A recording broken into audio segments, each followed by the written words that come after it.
십자가에서 주님의 핏값이 치러졌기 때문에 가능한 거예요. 절대로 잊으시면 안 되는 거예요. 그만큼 피의 공로가 소중하다는 것 여러분 잊지 마셔야 되는 겁니다. 그만큼 우리의 죄악이 얼마나 큰지를 잊지 마셔야 되는 겁니다. 할렐루야. 하나님의 어린 양을 해서 그리스도를 살해한 거나 마찬가지인 겁니다. 엘리 엘리 라마 사박다니 나를 버리셨나이까라고 예수께서 절규하십니다. 그의 울부짖음, 그의 부르짖음의 소리가 여러분 들리지 않습니까? 그렇게 흘리신 그리스도 예수의 피, 하나님의 어린 양의 피, 갈보리 언덕의 그 피가 흘렸기 때문에 화목이 이루어진 거예요. 할렐루야. 오늘은 에베소서 2장 16절을 보시겠습니다. 에베소서 2장 16절. 또 십자가로 이 둘을 한 몸으로 하나님과 화목하게 하려 하심이라. 원수된 것을 십자가로 소멸하시고. 아멘. 하나님은 공의로우신 분이십니다. 그렇기 때문에 절대로 죄를 묵과하지 않습니다. 특별히 구약에서는 여호와께서 죄를 묵과하지 않으신다는 것을 계속해서 설명을 해주고 계세요.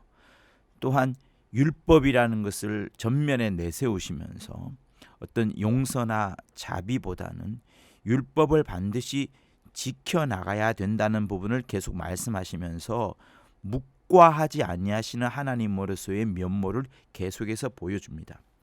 그래서 그것을 히브리서 2장인가에 보면은 그런 말씀이 있어요. 모든 범죄함과 순종치 아니함에 대하여서 하나님께서 공변된 보응을 내리셨다는 말씀을 하십니다. 그만큼 하나님은 우리의 죄에 대하여서 그냥 넘어가시는 분이 아니에요. 여러분, 이 사실을 잊지 말아야 됩니다. 우리가 지금 복음과 은혜의 시대에 살고 있지만 복음의 첫 장, 은혜의 첫 관문은 무엇인가 하면 죄를 묵과하지 아니하신다는 사실들을 반드시 알아야 됩니다. 왜 그런가 하면 오늘 우리는 십자가에 관해서 너무나도 자세히 확실하게 배울 것인데 그 사실에 있어서 먼저 깨달아야 될 것은 무엇인가 하면 하나님이 죄를 묵과하지 않는다는 사실이에요. 여러분, 그것이 복음의 첫 관문입니다. 은혜의 첫 발걸음이에요. 그것을 절대로 잊으면 안 되십니다. 하늘나라에 들어가는 그 첫 번째 코너가 무엇인가 하면 바로 묵과하지 아니하신 하나님, 죄에 대해서 넘어가지 않는 하나님이란 사실인 거예요. 그것을 절대로 잊지 마셔야 됩니다. 그러니까 죄를 묵과하지 아니하시는 그 사실이 인류들에게 은혜를 베풀기 전에 하나님께서 먼저 제공하신 당신의 성품이고 하나님의 지식이고 당신의 뜻인 거예요. 죄악을 절대로 묵과하실 수 없다라는 그것을 딱 보여준 단어가 뭐냐면 바로 십자가가 되는 겁니다. 그런데 묵과하지 않은 하나님에 대한 이 사실을 마귀가 이용을 하는데, 다시 말하면 율법을 갖고서 마귀는 항상 참소하는 자인데 사람들한테 있는 그 죄를 끄집어내다가 하나님을 향하여서 참소하는데 그때 율법을 사용하여서 참소합니다. 그러면서 말하기를 하나님 이렇게 율법을 어겼잖아요. 저 사람 십자가에 달아야 돼요. 그러니까 죄에 대한 형벌, 그 형벌의 가장 극단적인 하나의 형틀을 십자가로 성경은 제시를 하고 있는 겁니다. 그래서 율법을 어긴 가장 극악무도한 자는 그 여러 형벌 중에서 가장 최고의 형벌인 십자가 형틀, 십자가 형벌을 매겨야 된다는 것을 이제 마귀가 이용을 하는 거예요. 하나님께서도 죄를 묵과하지 아니하시지만 그 죄를 묵과하지 아니하시는 하나님의 그 공의로우심을 마귀가 또한 이용을 해서 죄를 지은 사람들을 처벌해야 되는 하나의 그 형틀로서 십자가를 또한 마귀가 이용하는 거예요. 그런 반면 사람들의 입장에서 보면 이 십자가라는 것은 죄인을 잊어버리도록 망각하게 하도록 영원히 사람들의 기억 속에서 지워버리기 위한 하나의 형틀 혹은 지배하는 도구로서 썼던 것이 십자가입니다. 그래서 꿈에도 보기 싫다, 거기 달린 어떤 자도 기억하기 싫다, 머릿속에 수많은 잡념이 있을지라도 십자가만큼은 상상도 하기 싫다라고 했던 저주의 형틀이 또한 십자가가 되는 겁니다. 그런데 거기에 누가 달려 돌아가셨어요? 예수께서 달려 돌아가신 겁니다. 다시 말하면 유대 지배 세력들은 예수를 사람들의 머릿속에서 다 지워버리게끔 하는 거, 사람들의 머릿속에서 예수를 완전히 망각하게 하는 도구로 썼던 겁니다. 물론 그것을 마귀도 또한 사용을 했죠. 다시 말하면 마귀 역시도 고민을 하는 거예요. 사람들의 머릿속에 예수를 있게끔 해야 된다, 사람들이 예수를 잊어버려야 된다라고 하면서 역시 마귀도 그 십자가를 사용했던 겁니다. 이용했던 거예요. 그러니 무엇입니까? 자세히 보면 이 십자가라는 것은 인간이 하나님을 향하여서 뭔가를 보여주었고 뭔가를 표현했는데, 그게 뭔가 하면 하나님을 향한 어떤 발악, 인간의 최고의 발악을 여러분 십자가로 보여준 거예요. 하나님을 향한 어떤 대적의 표로서 분명하게 등장시켜버린 것이 뭐예요? 십자가가 되는 겁니다. 그러니 십자가라는 것은 하나님이 우리에게 제공한 것이 아니에요. 우리가 예수께 십자가를 제공하면서 우리가 예수를 십자가에 달은 거예요. 물론 하나님께서는 이거를 완벽하게 또 다른 방법으로 바꾸십니다. 놀라운 하나님의 역사로 바꾸시는 것이 있어요. 그러나 하나님께서 우리를 위해서 제공한 것은 보배로운 피는 우리를 위하여 창세전부터 예비해 놓으신 것이지만, 십자가는 말이에요, 사람들이 고안해낸 겁니다. 마귀가 사용했던 겁니다. 하나님이 이것을 멋진 것으로 선한 것으로 바꾸시긴 하셨지만 원래 인간의 발악인 거예요. 마귀의 이용물인 겁니다. 사람들이 하나님을 향한 대적의 표로서 제공한 것이 십자가인 거예요. 이렇게 무섭고 저주받은 것이 십자가인 거예요. 그래서 갈라디아서에서 말하지 않습니까? 나무에 달린 자마다 저주 아래 있는 자라. 율법의 저주가 바로 십자가인 거예요. 거기에 누가 달렸습니까? 예수가 달리셨습니다. 마귀는 이것을 이용하였고 유대 지배 세력도 이것을 이용하였지만 더 크게 가장 멋지게 그것을 바꾸신 분은 하나님이신 거예요. 하나님의 이 위대한 경륜과 의도 속을 마귀와 사람들은 깨닫지도 못하는 겁니다. 여기에 십자가의 비밀이 들어가 있는 거예요. 그러니까 여러분, 마귀가 이용한 거, 사람들의 그 발악의 최고의 표현이라는 이 사실들은 명백한 사실입니다. 그런데 성령이 오셔가지고 이제 우리 안에서 일깨워준 것은 무엇인가 하면, 하나님께서 이 십자가를 사람이나 마귀가 상상도 하지 않았던 새로운 방법으로 하나님께서 바꾸어 나간다는 표현이 적절하진 않습니다만, 하나님께서 또한 이것을 그대로 당신의 공의를 표현하는 하나의 방법으로서, 죄를 묵과하지 않는 하나님의 방법으로서, 나중에는 이것이 하나님이 얼마나 우리를 사랑하시는지에 대한 하나의 극단적인 표현으로서 드러나는 정말 놀라운 비밀이 여기 스며들어 있거든요.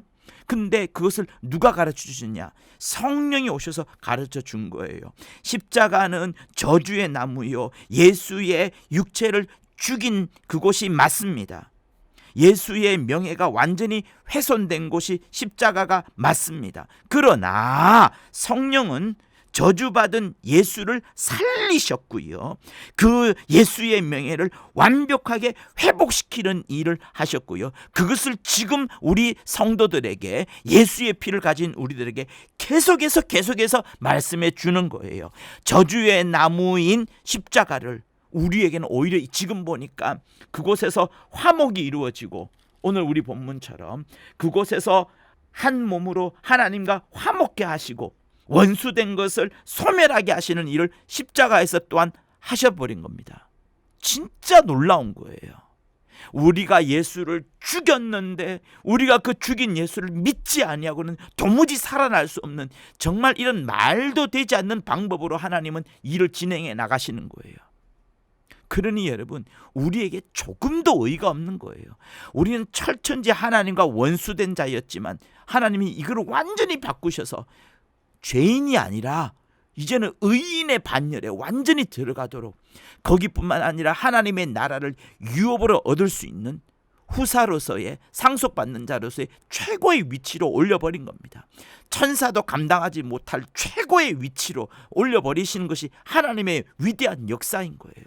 그러니 여러분, 우리가 어떻게 교만할 수가 있고, 어떻게 우리가 자기 자신의 것을 자랑할 수가 있고, 우리가 어떻게 남을 용서하지 않을 수가 있고, 우리가 어떻게 남을 판단하고 비방할 수가 있겠습니까? 그저 하나님의 그 놀라운 은혜 앞에 굴복하고 엎드릴 수밖에 없는 거예요. 이 모든 비밀이 바로 십자가에서 이루어진 겁니다. 그러니 십자가라는 것은 예수께서 죽었다는 것을 말합니다. 그 생명이신 예수께서 죽음에 취하여졌다는 것을 말해요. 죽음으로 넘겨졌다는 것을 말하는 겁니다. 다시 말하면 십자가에서 주 예수께서 피를 흘리신 것을 말하고, 창세전부터 예비되은 그 보배로운 피가 흘려졌다는 것을 말하고, 이것은 그 생명이 쏟아진 것을 의미하는 거예요. 하나님은 바로 이 십자가라는 이 놀라운 방법으로 우리와 이제 화목을 이루신 겁니다. 그리스도께서 화평을 이루신 그 방식이 바로 이 십자가인 거예요. 놀랍지 않습니까? 충격이지 않습니까?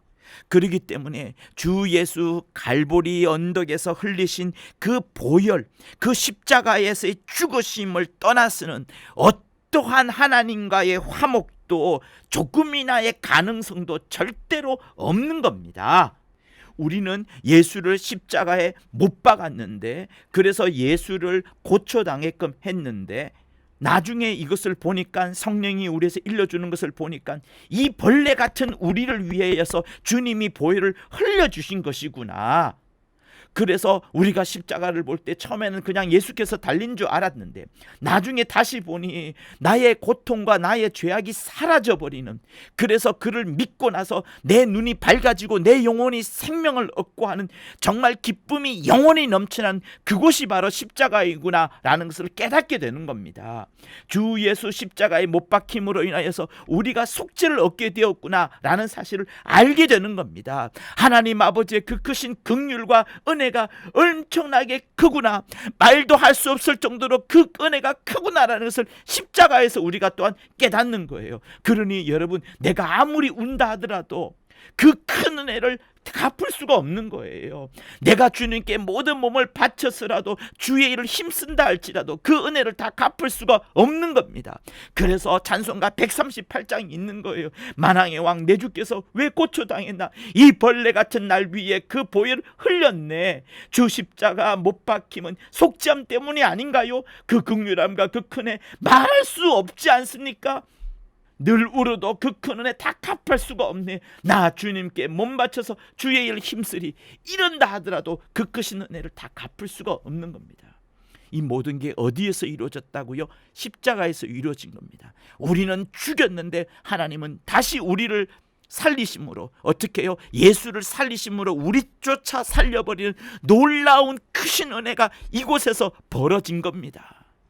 마귀가 가장 망각의 도구로 썼던 그 저주의 나무를 하나님은 우리에게 생명을 주시는 그 공간으로 사용하신 거예요. 우리가 하나님을 향하여 가장 발악을 하고 가장 대적을 했던 그 표현의 장소인 십자가를 하나님께서는 다시 멋진 것으로 바꾸셔가지고 우리에게 은혜와 생명과 속량함을 베풀어 주신 놀라운 장소로 쓰셨다는 것을 말씀하는 거예요.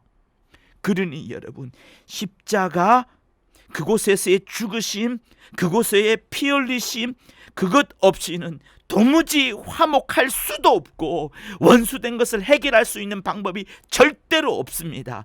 또한 우리가 남을 용서하고 하나님으로부터 용서받는 것 역시도 십자가에서 주님의 핏값이 치러졌기 때문에, 십자가에서 주님의 핏값이 치러졌기 때문에 가능한 거예요. 주님이 피의 값을 흘리셨다는 것을 절대로 잊으면 안 됩니다. 절대로 잊으시면 안 되는 거예요. 할렐루야, 할렐루야. 자, 그런데 여기서 사람들이 오해하고 있는, 또 잘못하면 이단으로 흐를 수밖에 없는 중요한 점을 제가 말씀드리겠습니다. 잘 들어보세요. 그 첫 번째는 뭐냐면 용서에 대한 오해입니다. 하나님이 용서를 베푸시고 무한한 사랑을 베푸시고 우리에게도 용서를 할 것을 말씀하셨어요. 그러면 십자가에서 군병들과 유대인들과 수많은 사람들이 예수를 찔러 죽였습니다. 이방인과 유대인들이 합작하여서 이방인의 손을 빌어서 유대인들이 찔러 죽였습니다. 예수를 그렇게 찔러 죽였어요. 그런데 그 찔러 죽인 것도 하나님이 용서하신다라고 생각한다는 점이에요. 그렇지 않습니다. 그러면서 2000년이 지난 우리에게도 당시 2000년 전에 그 현장에서 우리도 예수를 찔러 죽였다라고 말씀을 전하는 사람이 있는데 그렇지 않습니다. 여러분 진짜 잘 들으셔야 돼요. 내가 찔러 죽였지만 하나님께서 그것을 용서해 주신다. 이게 아닙니다. 십자가와 예수의 피 흘리심은 하나님의 랜섬, 하나님의 대속물, 대속으로 치러졌다는 거예요.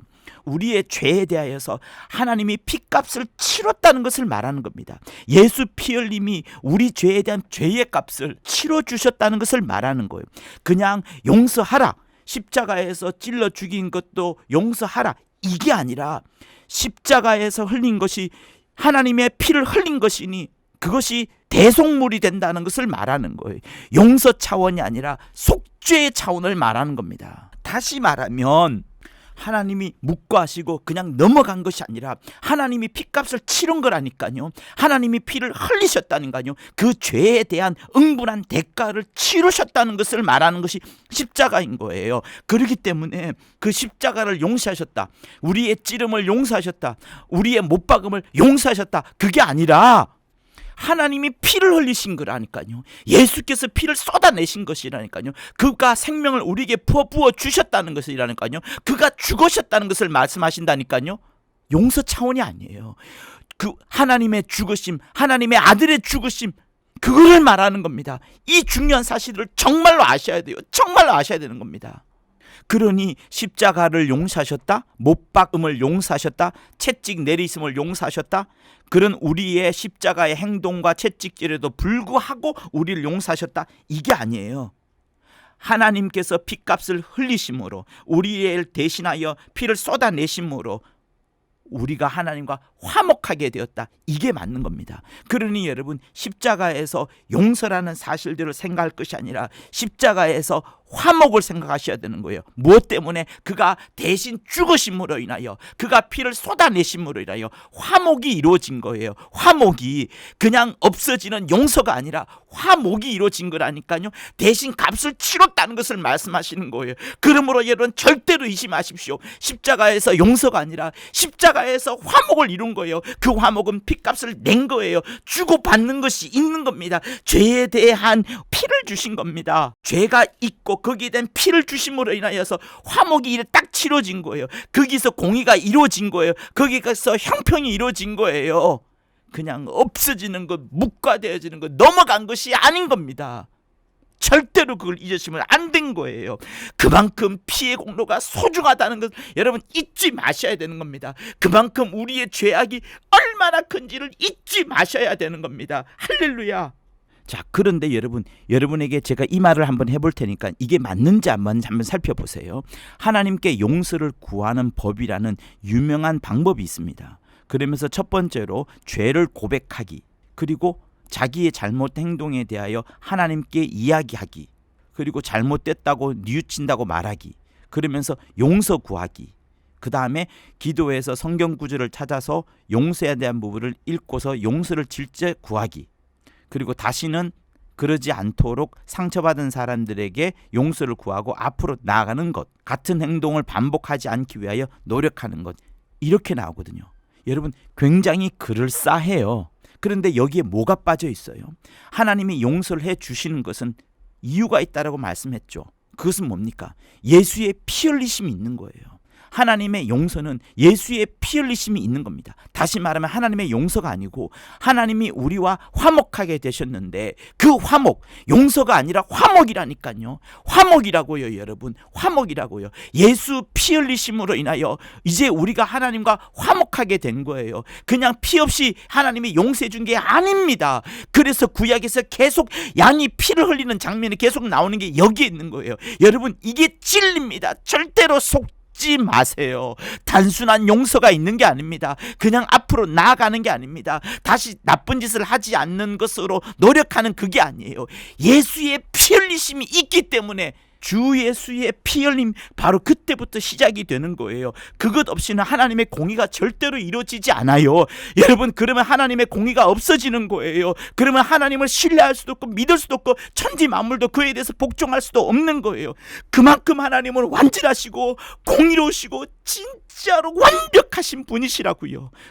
그 하나님을 믿고 의지하세요. 그의 선하심을, 그의 공평하심을 언제든지 반드시 갚아주시는 그 하나님을 믿고 의지하세요. 할렐루야. 자, 그리고 두 번째는 전화 위복의 하나님, 혹은 악을 선으로 바꾸신 하나님에 대한 부분인데요. 이게 일견 맞습니다. 그러나 이 부분도 십자가와 관련해서는 다르게 보셔야 되는 거예요. 여러분, 이것도 매우 미묘하게 차이가 있는 조심해야 되는 부분이기 때문에 잘 들어주십사 부탁을 드립니다. 자, 우선 전화위복의 하나님에 관해서 성경에 가장 잘 나와 있는 부분은 구약의 그 요셉 총리에 대한 부분이에요. 창세기 50장을 한번 펴보실까요? 성경 80쪽에 있습니다. 자, 제가 15절부터 한번 읽어볼게요. 요셉의 형제들이 그 아비가 죽었음을 보고 말하되 요셉이 혹시 우리를 미워하여 우리가 그에게 행한 모든 악을 다 갚지는 아니할까 하고 이렇게 염려하는 장면입니다. 왜냐하면 어릴 적부터 형들이 요셉을 미워했고 요셉을 팔아 넘겼습니다. 그렇게 팔려간 요셉이 애굽으로 가서는 마침내 위대한 총리가 된 거죠. 그래서 이제 총리가 되었기 때문에 형들이 자기에게 해코지한 그거, 죽이려 했던 것에 대해서 되갚아도 되는 부분이었던 거예요. 아버지가 죽고 나니 이제 이것을 염려하고 있는 형들인 겁니다.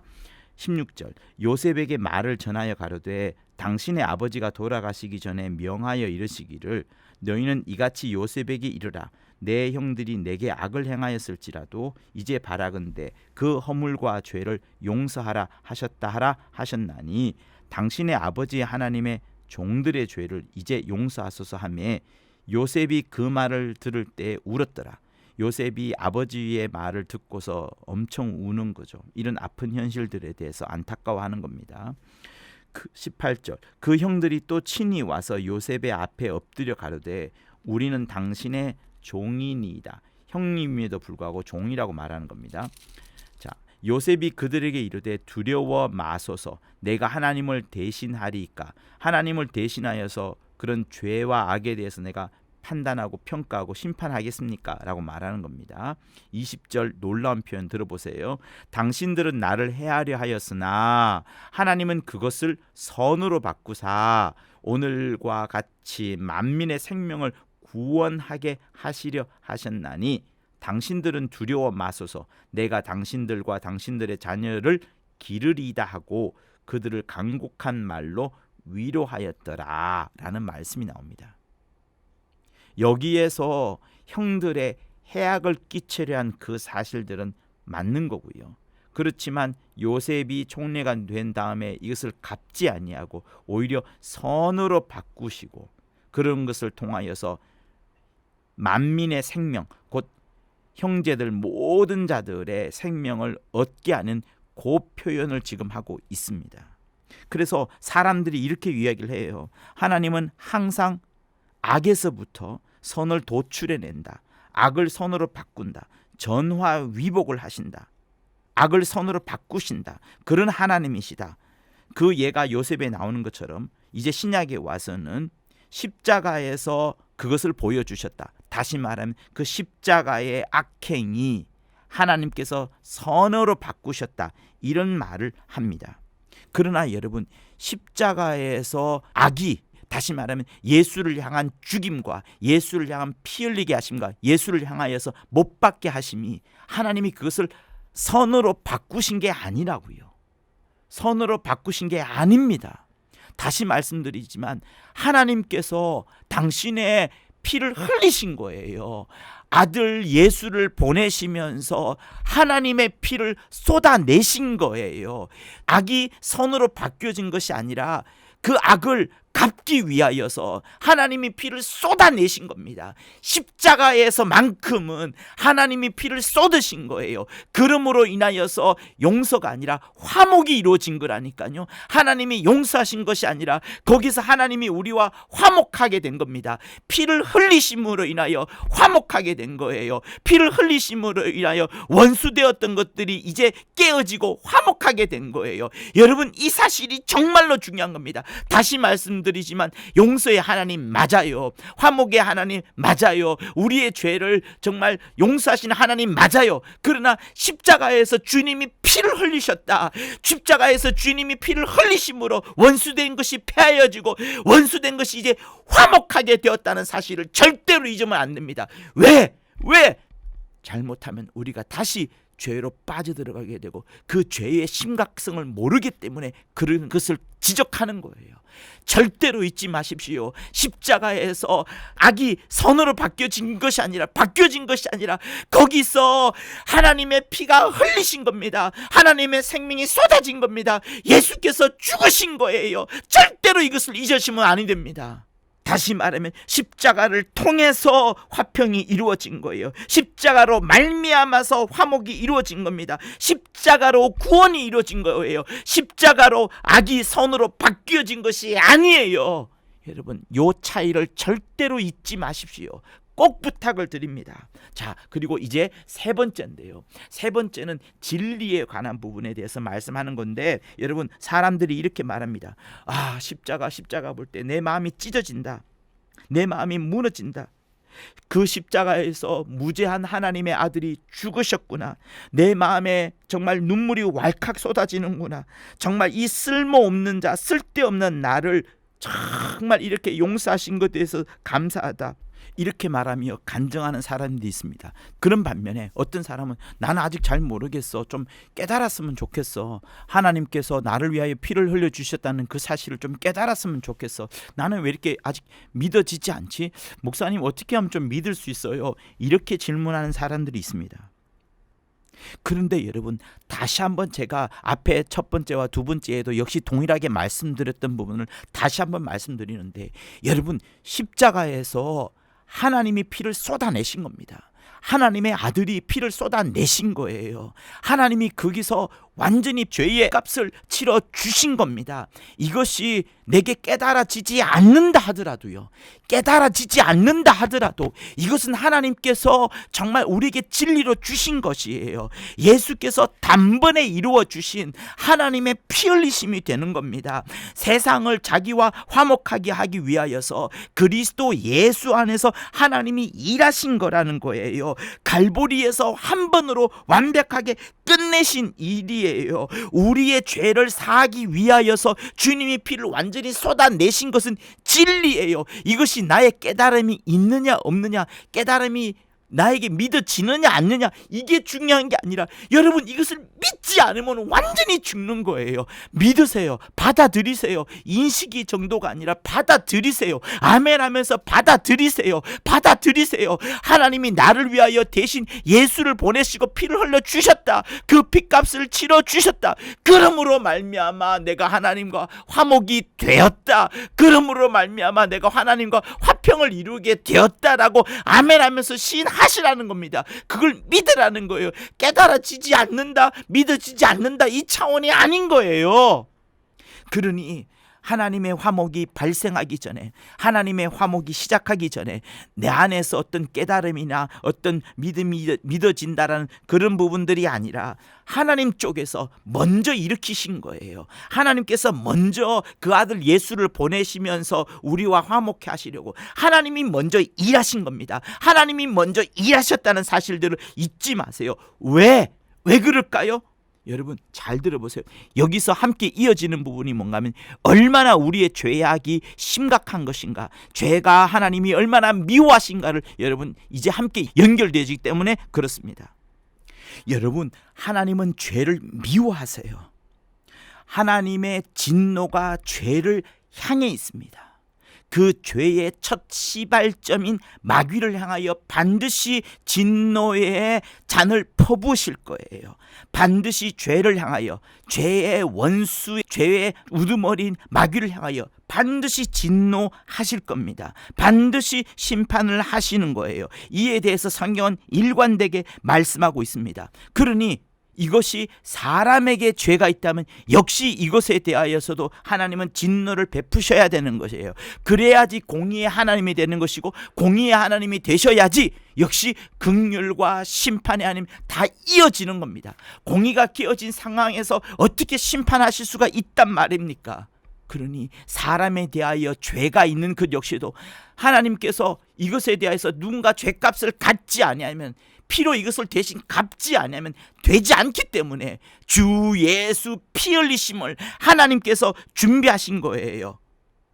그게 하나님의 방법이라니까요. 그것을 세우신 분이 바로 하나님이시라니까요.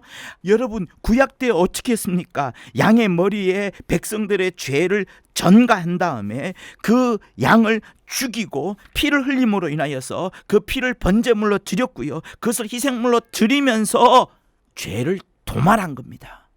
하나님의 진노를 없앤 거예요. 죄를 없앤 거예요. 마찬가지로 이것이 다시 또 나타난 것이 어디 나타났습니까? 신약 때 예수께서 십자가에서 죽으심으로 인하여 저희들의 죄를 돌리지 아니하고 하나님께서 그리스도 예수에게 백성들의 죄를 전가시킨 거예요. 그리고 십자가에 달려 돌아가시게끔 하신 겁니다. 하나님의 어린 양으로서 그리스도를 죽이신 거예요. 하나님의 어린 양으로서 그리스도를 살해한 거나 마찬가지인 겁니다. 그러면서 우리의 허물을 우리에게 돌리지 아니하신 거예요. 그래서 고린도후서 5장 21절에서 말씀하지 않습니까? 하나님이 죄를 알지도 못하신 자로, 예수를 말씀하시는 거예요. 죄를 알지 못하신 자로 우리를 대신하여 죄를 삼으셨다. 이렇게 함으로 인하여 저희 안에서, 예수 안에서 하나님의 의가, 우리가 하나님의 의가 되게 하심이라 라고 하는 놀라운 말씀을 하시는 거예요. 바로 예수 그리스도의 피로 말미암아서, 예수 그리스도의 피로 말미암아서 죄값을 치렀으니 이제 화목이 되는 겁니다. 그냥 아무것 없이 그냥 얼렁뚱땅 용서한 게 아니에요.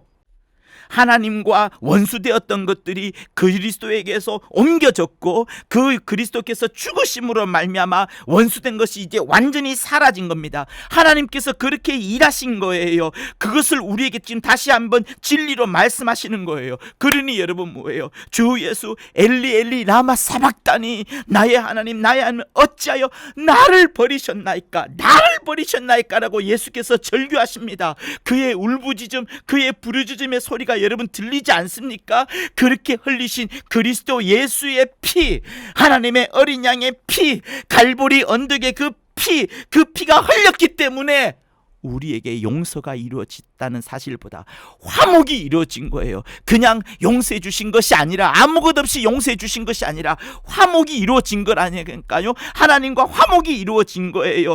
원수된 것이 깨지게 버린 겁니다. 이제 그리고 나서 하나님이 우리를 쳐다보실 때 더 이상 진노의 눈이나 심판의 눈이 아니라 자비와 사랑의 눈으로 우리를 바라보시는 거예요. 할렐루야. 우리 영혼을 복주시려고, 우리 영혼에 하나님의 큰 생명을 부어주시려고, 우리와 하나님과 다시 화목해 하시려고 하나님이 이 놀라운 계획을 하신 겁니다.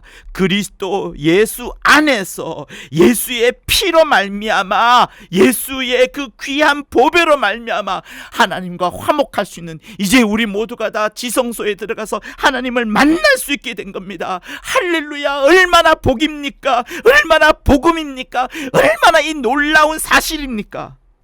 그러니 여러분, 절대로 죄가 그냥 없어지고 눈 감아주는, 묵과하는, 그냥 죄를 용서해버리는 이것으로 끝나는 게 아니에요. 그 사이에 예수 그리스도의 피 흘리심이 반드시 끼어져 있다는 사실들을 잊지 마세요. 그리고 이 사실들을 우리가 잊지 아니하고 믿는 것, 내가 비록 깨달아지지 않는다 하더라도 믿는 것, 그 믿음이 끼어져야지 내가 진짜 살아나는 겁니다. 진짜 영생을 얻는 겁니다. 믿어지지 않는다, 깨달아지지 않는다라고 말씀하지 마시고 그냥 믿으세요. 아멘 하세요. 받아들이세요. 남편이 나를 사랑하는 것 여러분 받아들이지 않았습니까? 자식이 여러분을 사랑하는 것 여러분 당연히 인지하지 않습니까? 그렇게 받아들이세요. 하나님이 여러분을 사랑하셔서 하나님의 피, 곧 그 아들이 피를 흘려주셨다는 사실들을 받아들이시라니까요. 할렐루야. 자, 그러면 이런 사정들을 다 이제 놓고 볼 때 진짜 다시 한번 우리에게 등장하는 중요한 부분들이 있습니다. 그게 뭐냐면 이런 거예요. 보세요. 우리 꼬마 아이가 집안에 대대로 흘러오던 중요한 도자기를 깨뜨렸어요. 부모가 그때 그거를 용서해주면 됩니다. 그죠? 그것을 어떻게 회복할 수 있는 방법이 없어요. 용서하는 방법밖에 없습니다. 그런데 죄에 관하여서도 여러분들이 그렇게 생각하는데요. 내가 죄 지른 것에 대해서 하나님이 그냥 용서해 주면 되겠지라고 생각하는데 그렇지 않습니다. 지금까지 계속 설교해 오면서 제가 강조한 부분이 무엇입니까? 죄에 대하여 하나님은 공의로우시다. 반드시 심판하신다. 묵고하지 아니하신다. 이를 위하여서 하나님께서 피라는 것을 제시함으로 인하여서 하나님이 이제 화목해 하는 단계에 들어간다 라는 것을 계속해서 제가 설명하지 않았습니까?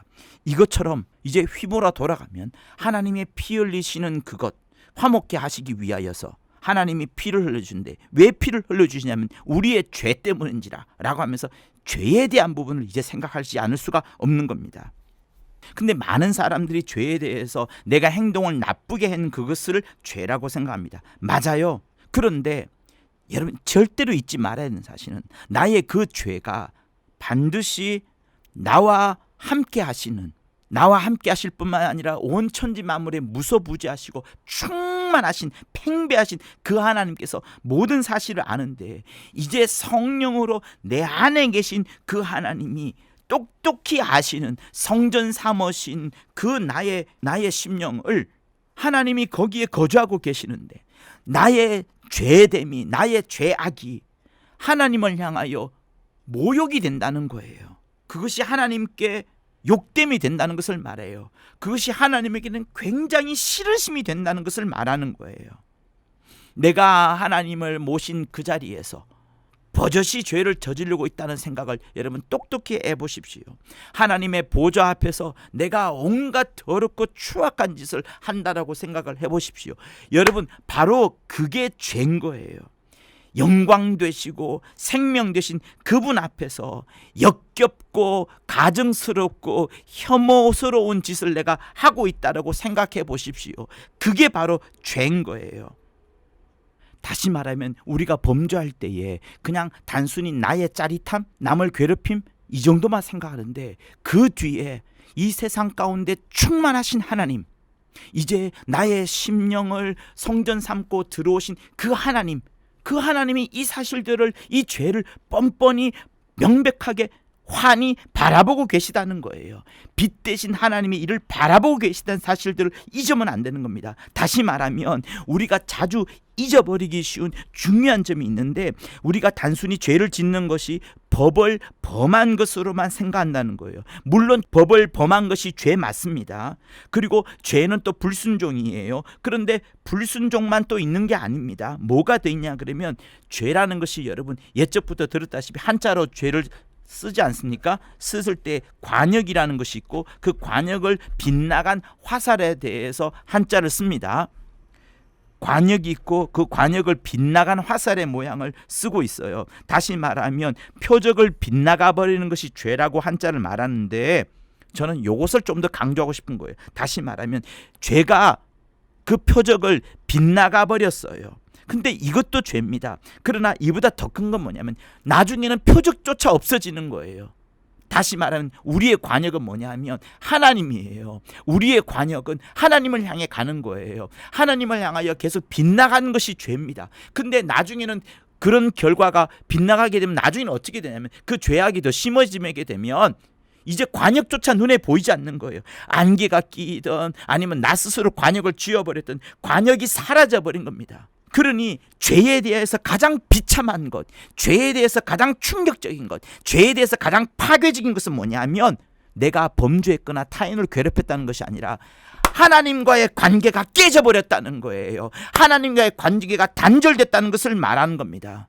그래서 창세기 3장에서 선악과를 먹음으로 인하여 그때부터 인간은 하나님과 단절된 거예요. 그의 영혼이 메말라 갔던 거예요. 예수께서 오지 않고서는 절대로 그 영이 소생할 수 있는 방법이 전혀 없기 때문에 예수께서 오신 겁니다. 예수를 준비하신 겁니다. 그러니 하나님과의 관계가 깨져버린 그것, 하나님을 전혀 몰라버리는 것이 가장 치명적인 것인데 그때로부터 우리는 하나님과 끊어진 거예요. 하나님과의 관계가 벗어난 거예요. 하나님 없이도 잘 살 수 있다라고 착각을 하는 거예요. 근데 여러분 이것으로 끝납니까? 지금 인류를 보세요. 어떻습니까? 하나님을 향하여 적대하는 감정이 있어요. 하나님이 어떤 잘못을 했는데요? 하나님이 무엇을 했는데요? 그런데 왜 하나님을 향하여 적대적인 감정을 갖습니까? 이게 죄악의 무서운 거예요. 처음에는 그냥 범법한 것으로, 법을 어긴 것으로 나타났지만 차츰 하나님과 단절이 이루어지고 목표가 사라지고 목표를 잃어버리고 하나님을 잃어버리고 그 관역을 잃어버리고 이제는 하나님을 대적하여 버린 그 현상까지 가버린 겁니다. 그러니 하나님에게 등을 완전히 돌려버리고 하나님을 모르면서 살아가는 것, 하나님을 적대하며 살아가는 이것이 죄의 가장 무서운 점이 돼버린 거예요. 그러니 보세요. 이것을 회복하려면 어떻게 되겠습니까? 다시 말하면 이 관계를 화목하게 하려면 어떻게 될까요? 그냥 단순히 용서로 끝날까요? 안 되는 거예요.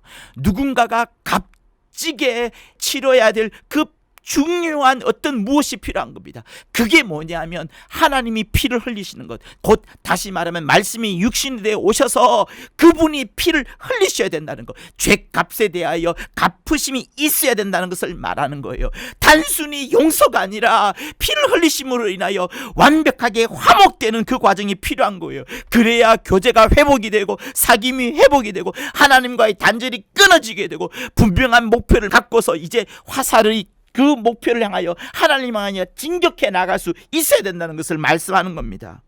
그냥 어린아이가 나쁜 짓을 해서 도자기를 깨가지고 아버지가 용서해주는 그 수준이 아닌 거예요. 아버지가 와서 아버지의 피를 흘려야만 되는 중요한 사실이 뭐예요? 바로 우리의 죄인 겁니다. 이렇게 무서운 것이 죄인 거예요. 그러니 내가 죄를 저지른다는 것은 그냥 내 행동이 나쁘다, 악한 거야, 이게 끝나지 않습니다. 이게 전부가 아니에요. 나의 죄됨이 이해나여 나와 함께 하시는, 나의 심령을 성전 삼아 계신 그 하나님을 모욕하고 있는 거예요. 하나님의 거룩한 보좌 앞에서 내가 나쁘고 추악한 짓을 하고 있는 겁니다. 빛 대신 그분 앞에서 내가 어둠의 그림자로서 온갖 연극을 미친 듯이 다 하고 있는 것이 바로 죄인 거예요. 그것이 바로 죄인 거예요. 그 빛이 찬란한 영광의 무대 앞에서 마귀와 함께 더러운 귀신들과 함께 온갖 추악한 짓을 다 하고 있는 게 죄라니까요. 여기에 무슨 하나님과 사귐이 있을 수 있겠습니까? 그러니 여러분, 죄를 이겨내려면 이렇게 하세요. 정말 저는 이것을 갖고 정말 죄와 싸우고 있고 이것이 저의 개인적인 하나의 어떤 방법이기도 합니다. 그것은 뭐냐 하면 여러분, 내 안에 하나님이 진짜 계시다. 그리고 하나님은 온 천지 만물 가운데 충만하시다. 내 모든 것을 일거수일투족을 보고 계신다. 나의 억울함도 보고 계신다. 나의 죄악뿐만 아니라 나의 억울함, 나의 원통함, 나의 기도하지 아니하더라도, 그것 하지 아니하더라도 하나님이 내 속마음을 능히 아신다.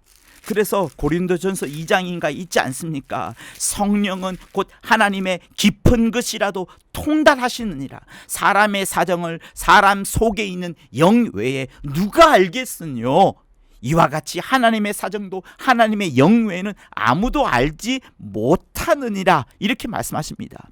성령은 하나님의 가장 깊은 비밀까지도 통찰하세요. 사람의 생각, 사람이 어떤 것을 고민하고 있는지 그것이 그 사람밖에 알지 못하지만 하나님의 생각도 성령이 아시는 그것처럼 여러분, 우리의 심령을 꿰뚫어 보고 계시는 거예요, 성령께서. 그러니 여러분, 내가 죄를 안 지어야지, 절대 죄에 빠지지 말아야지, 죄 짓지 않기 위해서 이것 해야지, 이것 결심해야지 하는 이런 것들에 몰두하기보다는 오히려 하나님이 나와 함께 하신다, 예수 그리스도께서 내 안에 성전 삼아 계시고 계신다라는 것을 늘 생각하십시오. 여러분의 죄를 이기는 하나의 노력을 생각하기 이전에 먼저 하나님이 나와 함께 하신다, 성령이 내 심령을 성전 삼고 계신다는 사실들을 함께 생각하십시오. 그와 함께 있기 때문에 하나님의 보좌 앞에서 내가 불쾌하고 추악하고 더러운 짓을 하지 않겠다는 것을 주장하시고 기도하세요. 예수께서 항상 나와 함께 하신다는 사실을 잊지 마십시오. 그렇게 되면 죄가 미워지기 시작할 것이고 죄라는 짓을 생각조차 하지 않게 되어져 가는 겁니다.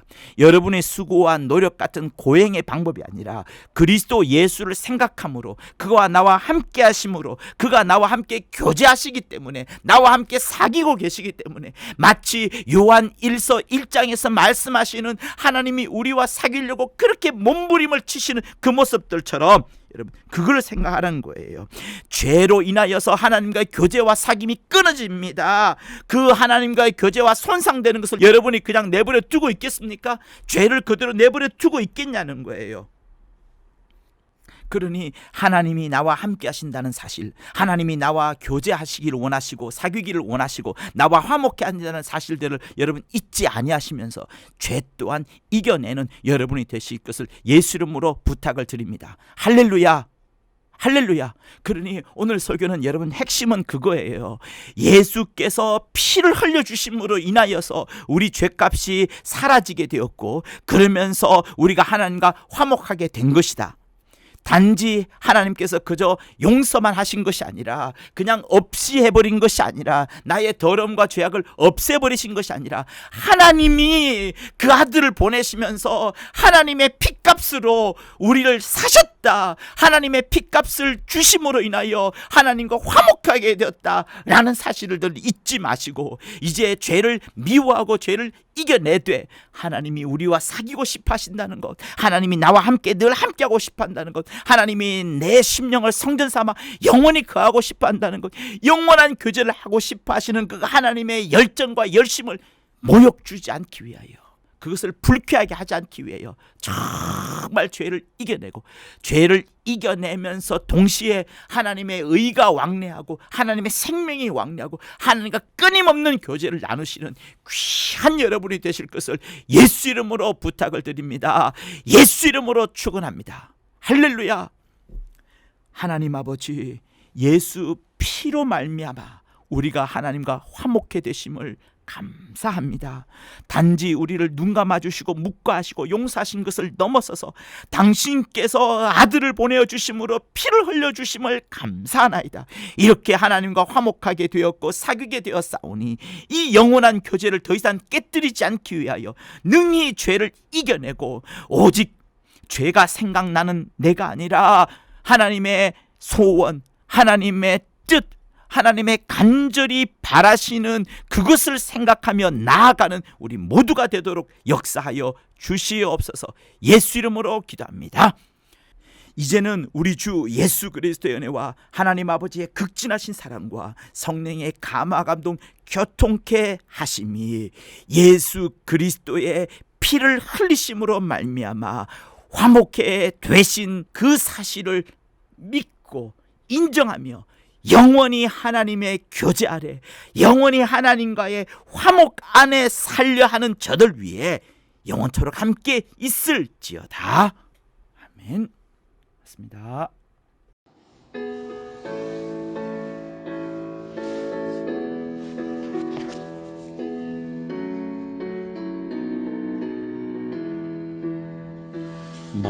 만왕의 왕 내 주께서 왜 고쳐 당했나.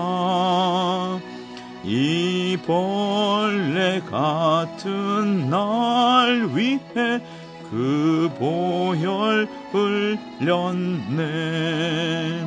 십자가 내가 처음 볼 때에 나의 맘에 큰 고통 사라져 오늘 믿고서 내 눈 밝았네. 참 내 기쁨 영원하도다. 주 십자가 못 박힘은 속죄함 아닌가. 그 긍휼함과 큰 은혜 말할 수 없도다.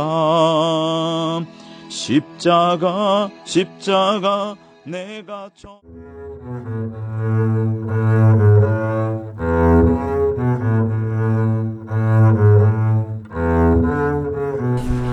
구독과 좋아요는 저한테 큰 힘이 됩니다. 고맙습니다.